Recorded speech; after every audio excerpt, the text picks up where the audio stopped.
আজ মেলায় গিয়ে মেলার চারপাশ সুন্দরভাবে সুসজ্জিত আর তারই সঙ্গে সঙ্গে পরিষ্কার পরিচ্ছন্ন পরিবেশ দেখে আমি টোটালি অবাক হলাম। So hello everyone, welcome to my new blog. Hello ঝাড়গ্রামবাসী, কোথায় গেলে তোমরা সবাই? আমাদের সকলের প্রাণের সহ ঝাড়গ্রামে শুরু হয়ে গেছে এবছরের দুর্দান্ত দ্বাদশতম বই মেলা। তো বন্ধুরা, আজকে তোমাদের আমি নিয়ে যাবো ঝাড়গ্রাম লায়ন্স মডেল স্কুল প্রাঙ্গণে, যেখানে অনুষ্ঠিত হয়েছে এবছরের দুর্দান্ত দ্বাদশতম ঝাড়গ্রাম বই মেলা। তো চলো সেখানে যাওয়া যাক। প্রবেশ করতেই চোখে পড়বে সুকান্ত ভট্টাচার্যের সুন্দর একটি ছবি, তাতে শ্রদ্ধার্ঘ্য জানানো, আর পাশাপাশি ক্যানভাসে ভরা রাস্তার মাঝে অতিথিদের বসা সুন্দর একটি জায়গা এবং তার চারপাশে সুন্দরভাবে সুসজ্জিত বিভিন্ন প্রকাশনের বুক স্টল।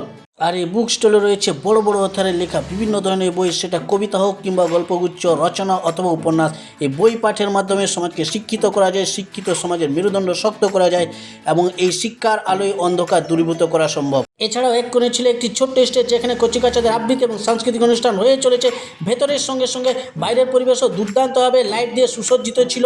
এই সমস্ত কিছু দেখে যদি খিদে পেয়ে যায় তাহলে ছিল খাবারের স্টল। এখানে ছিল গরম গরম ঘুগনি এবং টেস্টি চিকেন পকোড়া এবং বিভিন্ন ধরনের আইসক্রিম। তো যাই হোক, এবছরের বই মেলা দুর্দান্ত, এক কথায় অসাধারণ। কারা কারা এসছো অবশ্যই কমেন্টে জানাও, এবং কারা কারা আসনি তারা কার সঙ্গে আসতে ভিডিওটি তাকে শেয়ার করে দাও। ঝাড়গ্রাম থেকে যারা দেখছো তারা অবশ্যই ঝাড়গ্রাম ভিডিওটি ভালো হলে সাবস্ক্রাইব করে, লাইক করো, শেয়ার করে দেখাবে পরের একটি নতুন ভিডিও। তো তখন তোমরা